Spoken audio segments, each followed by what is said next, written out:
Magandang araw po sa inyo, Miss Chick. At sa lahat ng mga kachika natin na nakikinig ngayon. Alam ko po na karamihan sa mga nagpapadala sa inyo ng sulat ay mga babaeng luhaan, mga misis na niloko, o mga dalagang pinaasa.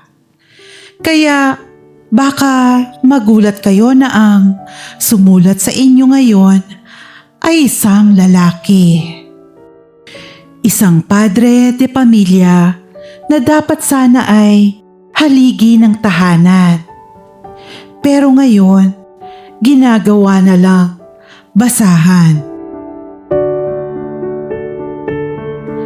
Tawagin niyo na lang po akong Nestor, 38 years old.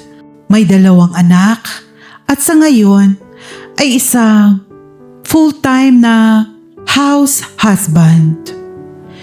Gusto ko pong simulan ang kwento ko sa mga panahong ako pa ang hari ng buhay ko. Hindi po ako laging ganito kaduwag at kawalang kwenta, Miss Chick. Dati may pangalan ako. May respeto ang mga tao sa akin. 6 na taon ang nakakalipas. Isa akong respetadong branch manager sa isang sikat na bangko sa Makati. Ang buhay ko noon ay umiikot sa mga air-conditioned na kwarto, sa mga meetings kasama ang mga VIP clients at sa pagpirma ng mga importanteng dokumento. Malaki ang sahod ko, Miss Chick. Nakakabili ako ng mga mamahaling relos, naka-tailored suit ako araw-araw papasok, at kaya kong dalhin ang pamilya ko sa mga mamahaling restaurant tuwing weekend nang hindi tumitingin sa presyo ng menu. Si Elsa, ang misis ko, ay isang tipikal na may bahay noon. Simple lang siya. Hindi siya nagme-makeup ng makapal. Nakapambahay lang madalas at inaasikaso ang 2 naming anak na noon ay maliliit pa. Masaya kami. Feeling ko nasa akin na ang lahat. Naibibigay ko ang lahat ng pangangailangan nila bilang isang lalaki at provider. Pero sabi nga nila, ang buhay ay parang gulong. Hindi palaging nasa itaas. Minsan, may mga taong sadya kang hihilahin pababa dahil sa inggit. May isang malaking kliyente sa bangko namin na may koneksyon sa mga matataas na boss. Gusto niyang i-bypass ang mga standard security protocols ng bangko para sa isang malaking loan. Bilang manager na tapat sa trabaho, tumanggi ako. Hindi ako pumayag sa under-the-table na transaksyon.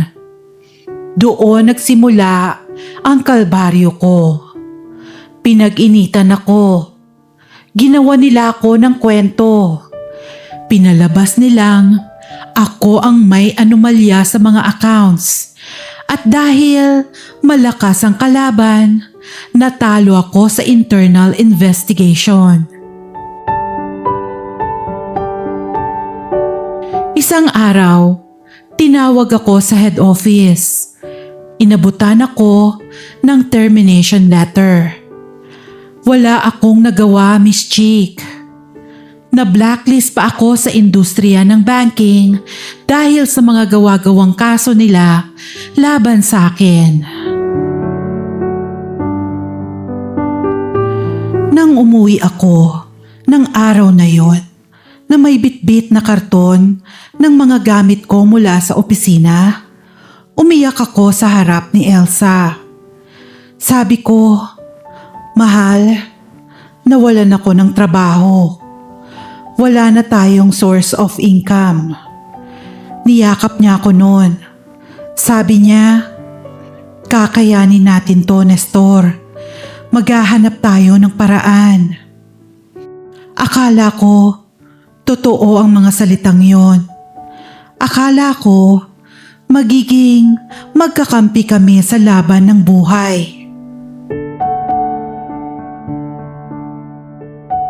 Araw-araw akong naghanap ng trabaho.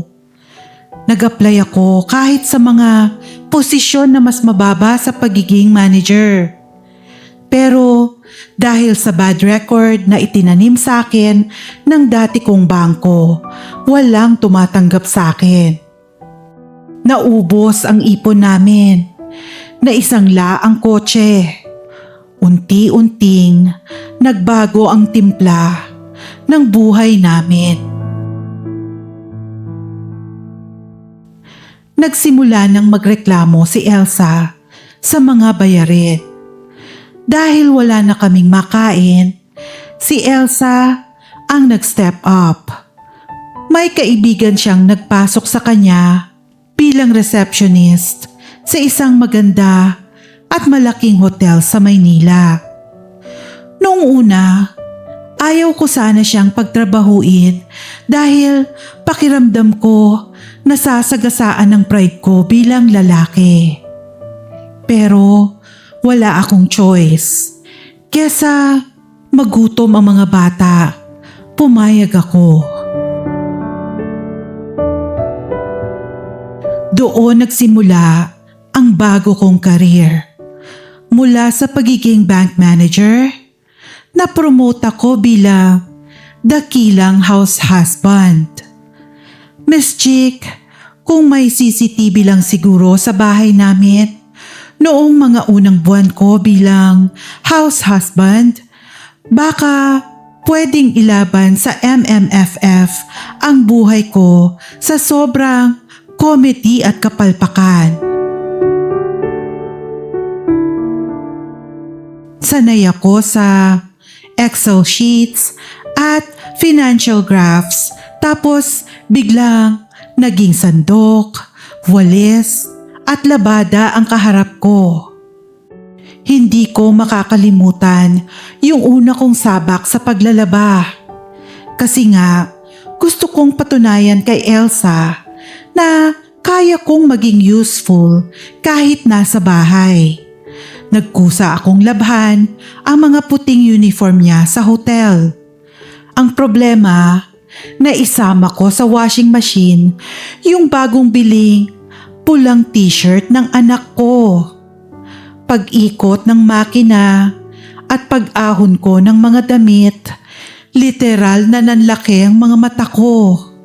Ang mga puting blouse ni Elsa, naging kulay hot pink. Para siyang sasali sa Zumba class sa halip na papasok sa hotel. Nang makita niya yon, muntik na siyang himatayin sa galit. Isang linggo niya akong hindi kinibo at halos mamatay ako kakakuskos ng Zonrox sa mga damit na yon, maibalik lang sa puti. Tapos nariyan pa yung nakikipagyera ko sa palengke.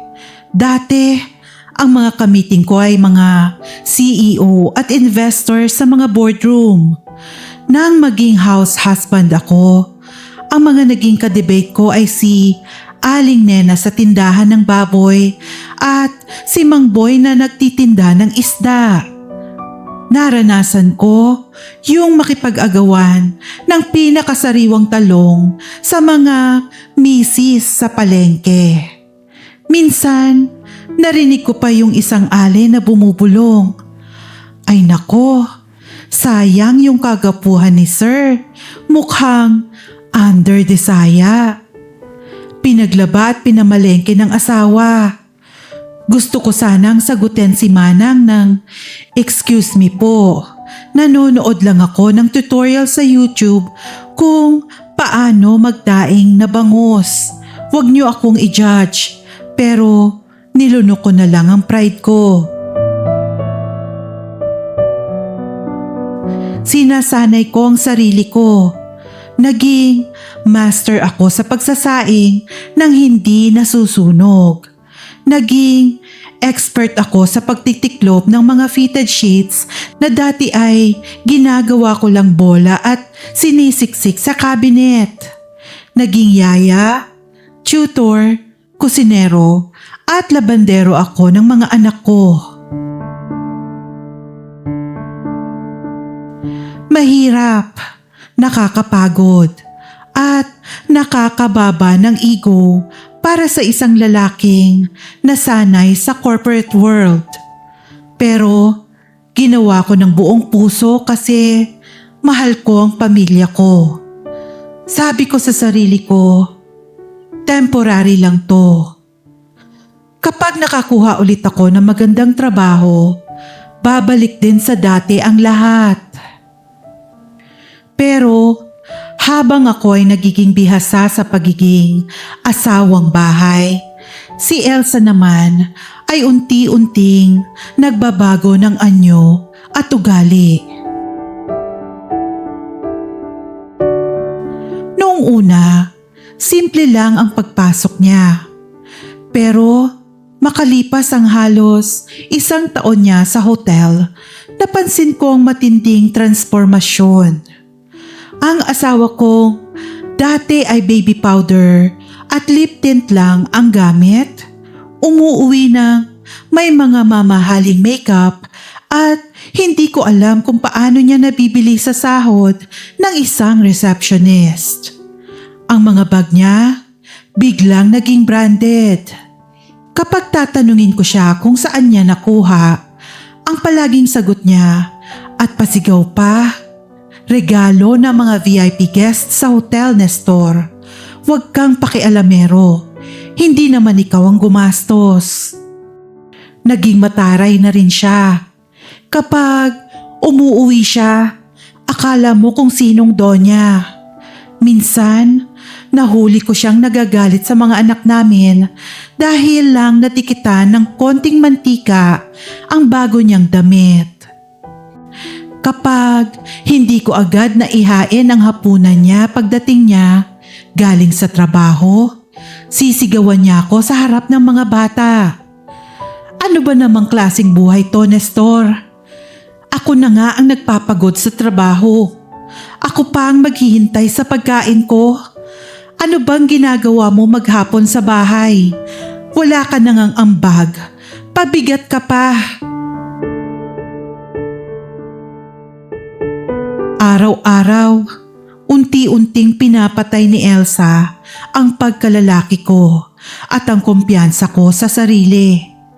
Para na lang akong empleyado niya at mas masahol pa, para akong aliping walang sweldo na taga-kuskos ng inidoro niya.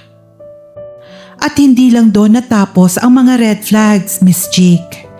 Nagsimula siyang umuwi ng napaka-late. Minsan, 3:00 na ng madaling araw. Ang palusot niya, nag-overtime daw siya o kaya nagkaroon ng VIP event sa hotel. Amoy alak siya minsan. At ang pabango niya, alam kong panlalaki.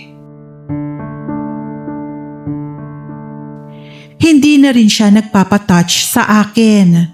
Kapag yayakapin ko siya sa kama, itutulak niya ako. Sabi niya, pagod ako, Nestor. O mainit. O amoy sibuyas ka. Huwag kang ang dikit ng dikit. Dahil lalaki ako at may kutob din, nag-imbestiga ako. Isang gabi, na sinabi niyang mag-o-overtime siya, inayos ko ng maaga ang pagtulog ng mga bata. Nangako akong magbabantay ang kapitbahay naming tiyahin ko at palihim akong nagpunta sa hotel na pinagtatrabahuan niya. Nag-abang ako sa kabilang kalsada.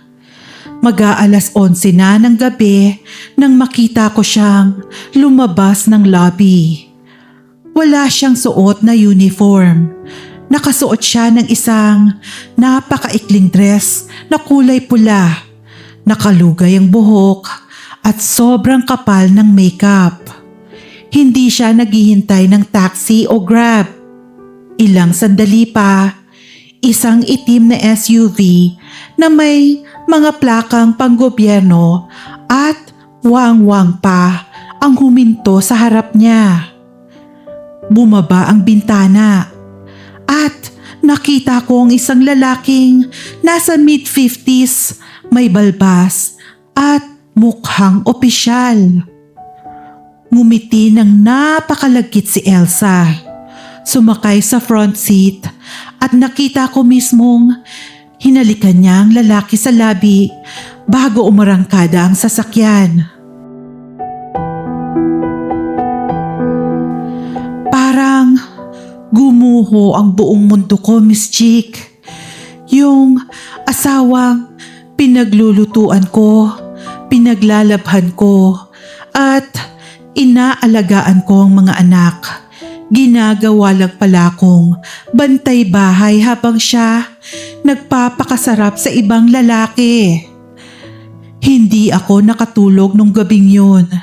Kumuha ako ng motorsiklo ng kaibigan ko kinabukasan at sinundan ko siya pag-out niya. Ilang araw kong ginawa yun at doon ko natuklasan ang buong katotohanan. Ang lalaking laging sumusundo sa kanya ay si Ronnie. Isa siyang high-ranking official sa NBI. May asawa na rin, mayaman at malakas ang koneksyon. Siya ang nag-a-afford ng mga branded bags, makeup at mga pagpapaspa ni Elsa. Kabit ang asawa ko. Kabit ng isang makapangyarihang tao. Punong-puno ng galit ang puso ko. Gusto kong sumugod.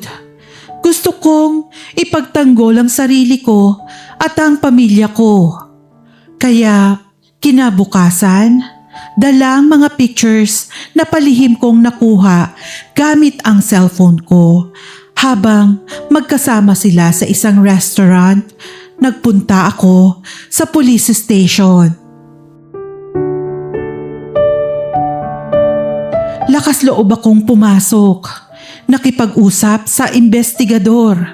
Sabi ko, gusto ko pong ireklamo ang asawa ko at ang kalaguyo niya. Nagtataksil po sila at may mga pruweba ako. Tiningnan ng pulis ang mga pictures. Kumunot ang noo niya. Tapos, biglang namutla nang makilala kung sino ang kasama ni Elsa. Sabi ng pulis, "Sir, kilala niyo ba kung sino tong nirereklamo niyo?" "Si Director Ronnie to ng NBI. Sir, payong kapatid lang ha. Huwag niyo nang ituloy to. Maiipit lang kayo. Malakas ang kapit nito. Hindi lang sa pulisya, kundi pati sa mga politiko. Baka, imbes na makasuhan sila, kayo pa ang mabaliktad at makulong.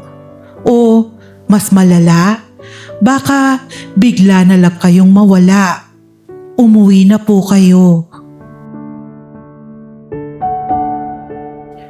Ibinalik niya sa akin ang mga pictures. Pakiramdam ko, pinagbagsakan ako ng langit at lupa. Wala akong laban dahil isa lang akong tambay na house husband na walang pera at walang kapangyarihan. Kahit ang hustisya ay natatakot pumanig sa akin. Nang gabing yon, nag-inuman kami ng mga kaibigan ko. Umuwi akong lasing at puno ng puot. Naabutan ko si Elsa sa kwarto na nag-aayos ng mukha sa salamin, nagpapabango at handa na namang umalis. "Saan ka pupunta?" Sigaw ko sa kanya. Tiningnan niya lang ako mula sa salamin. Sabi niya, "Mag-o-overtime ako, Nestor. Huwag kang sumigaw. Natutulog na yung mga bata." Hindi ko na napigilan ang sarili ko. Kinuha ko ang cellphone ko at inihagis ko sa ibabaw ng dresser niya. Saktong nakabukas sa mga pictures nila ng kalaguyo niya. Sabi ko, overtime? Saang hotel kayo mag-o-overtime ng hayop na NBI official na yan, ha? Alam ko na ang lahat, Elsa. Matagal ko nang alam. Isa kang malanding babae. Pinaghirapan ko ang lahat dito sa bahay tapos gagawin mo kong tanga? Inaasahan ko na magugulat siya, naiiyak siya, naluluhod siya at magmamakaawa na patawarin ko siya para hindi masira ang pamilya namin. Inaasahan ko yung mga reaksyon na nakikita natin sa mga pelikula kapag nahuhuli ang nagtataksil. Pero hindi, Miss Chick. Ibang klase ang kuko ng demonyo na tumubo sa asawa ko. Dahan-dahan siyang lumingon sa akin. Walang ni isang patak na luha sa mga mata niya. Imbis na matakot, tinaasan niya ako ng kilay at ngumisi. Sabi niya, "Oh, alam mo na pala." Malamig niyang sabi habang inaayos ang lipstick niya. Mabuti naman at hindi na ako magtatago. Oo, si Ronnie.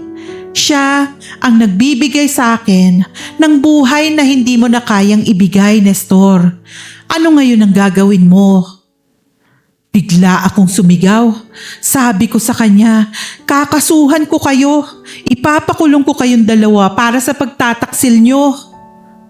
Doon siya tumawa ng malakas. Isang tawa na parang nanunuya sa kahinaan ko. Sabi niya, kakasuhan? Sino? Ako at si Ronnie? Nestor, gumising ka nga sa katotohanan. Nakita mo na ba ang sarili mo sa salamin? Wala kang pera, wala kang trabaho. Sinong maniniwala sa'yo? Isang utos lang ni Ronnie, pwede kang baliktarin. Pwede ka naming taniman ng droga at ipasok sa kulungan bukas na bukas din. Dinuro niya ako sa dibdib, mabigat at masakit. Makinig ka sa akin, Nestor. Huwag na huwag kang gagawa ng hakbang na pagsisisihan mo buong buhay mo. Gusto mo ng malinaw na usapan? Heto, pumayag ka na lang sa sitwasyon natin. Dalawa kayo sa buhay ko. Siya ang nagbibigay ng pera at luho ko. Ikaw ang nag-aalaga ng mga anak natin sa bahay. Kung ayaw mo, lumayas ka. Umalis ka sa pamamahay na to.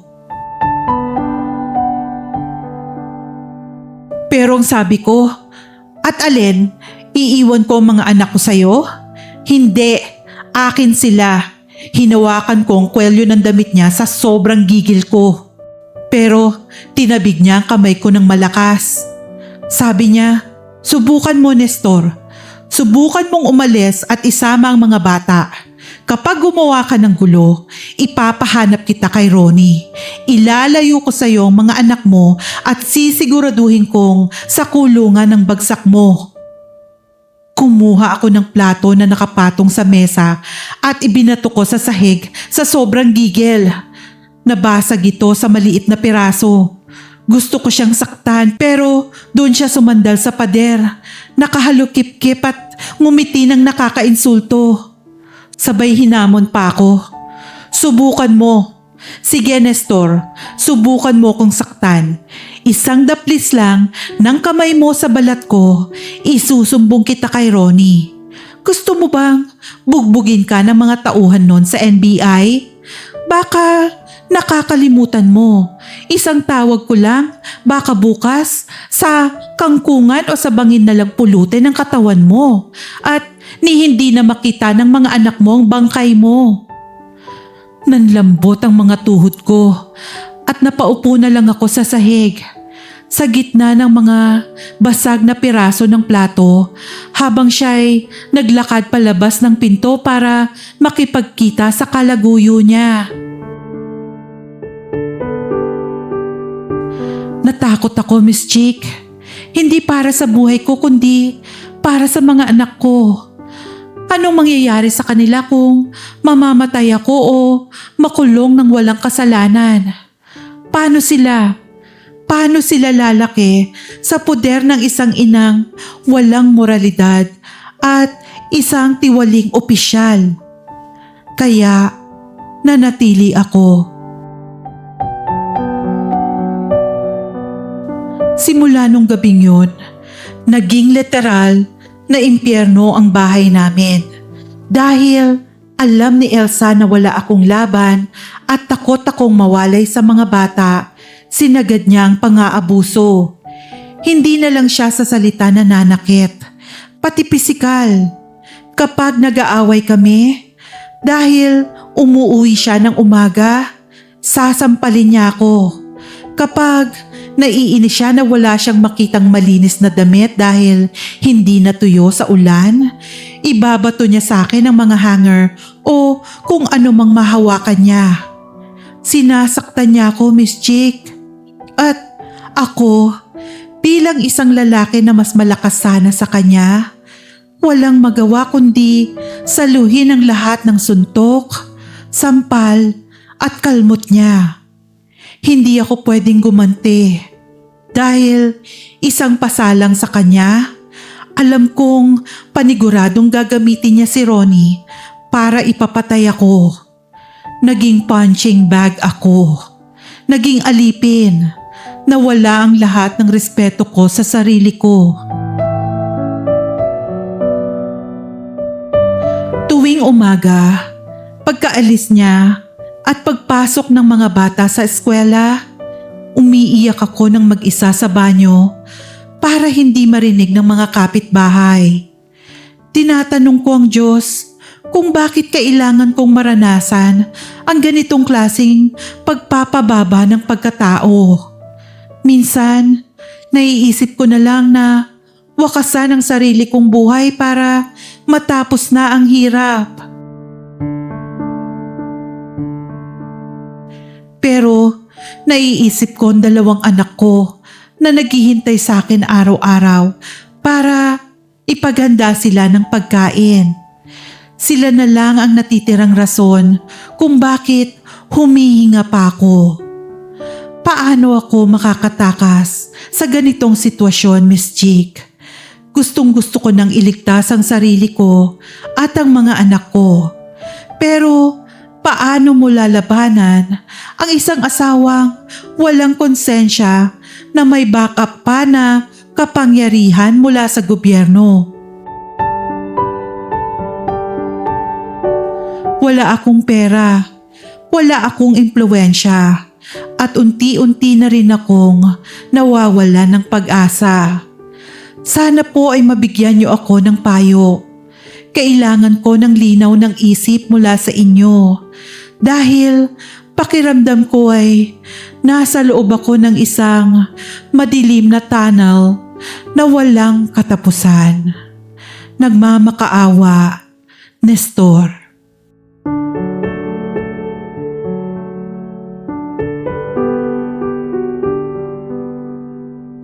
Mapagpalang araw o gabi sa inyong lahat, mga kachika. Nestor, Sir, unang-una sa lahat, gusto kong magpasalamat sa tapang mo. Hindi madali para sa isang lalaki na aminin sa buong mundo na siya ay sinasaktan, inaabuso at niloloko.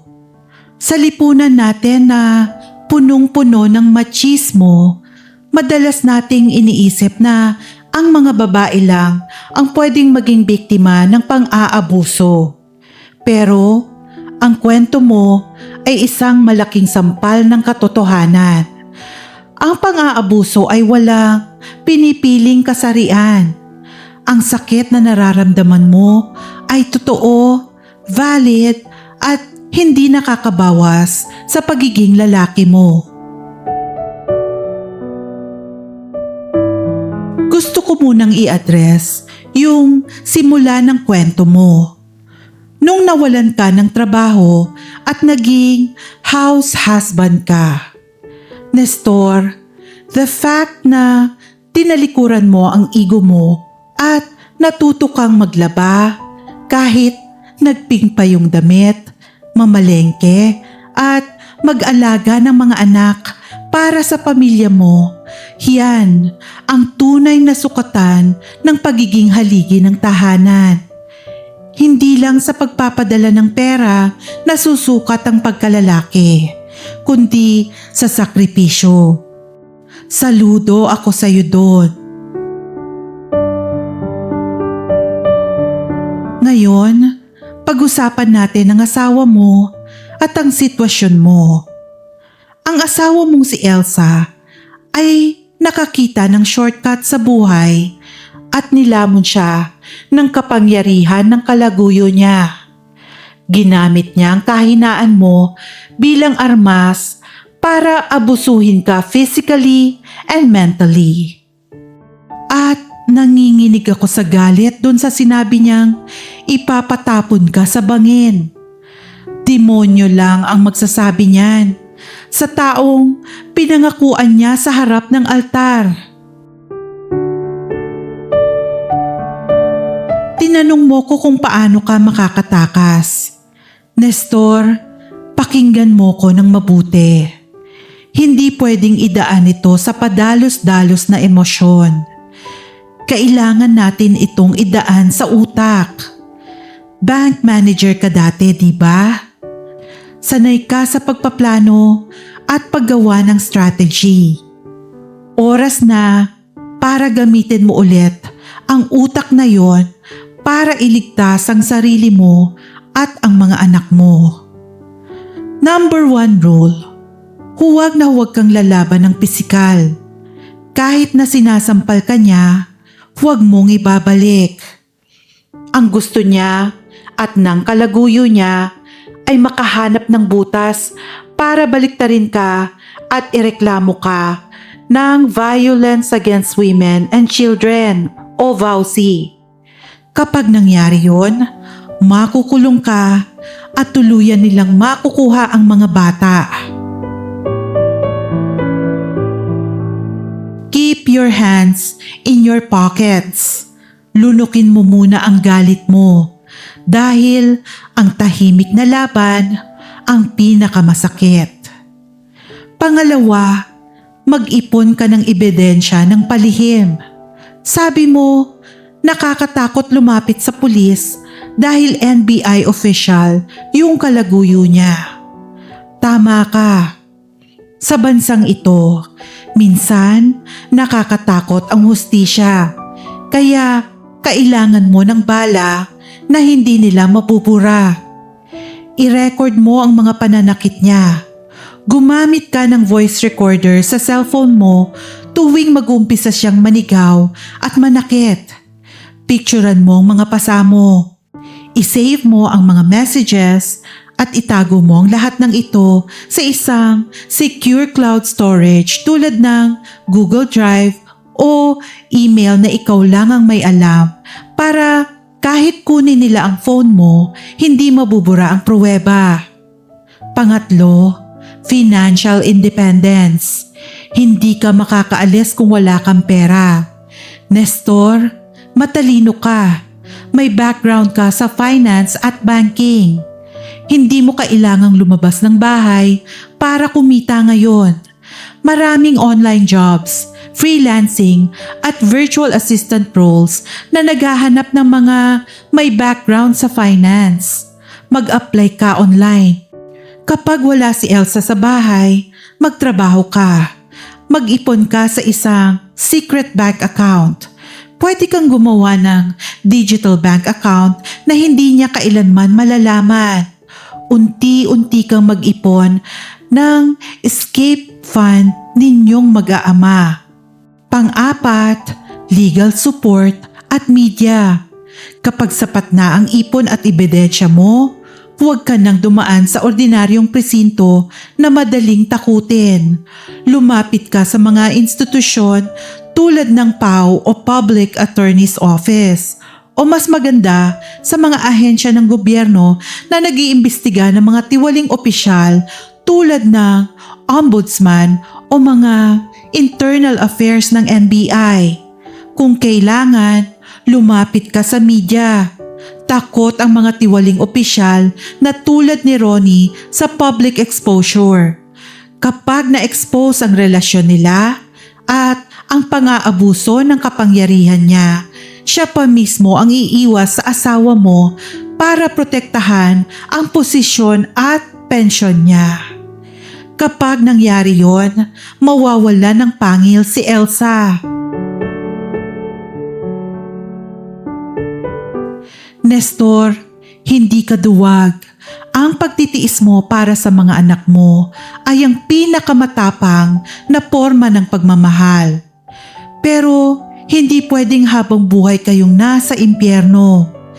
Hindi healthy para sa mga anak mo na lumaking nakikita ang tatay nila na binubugbog at tinatapak-tapakan ng nanay nila.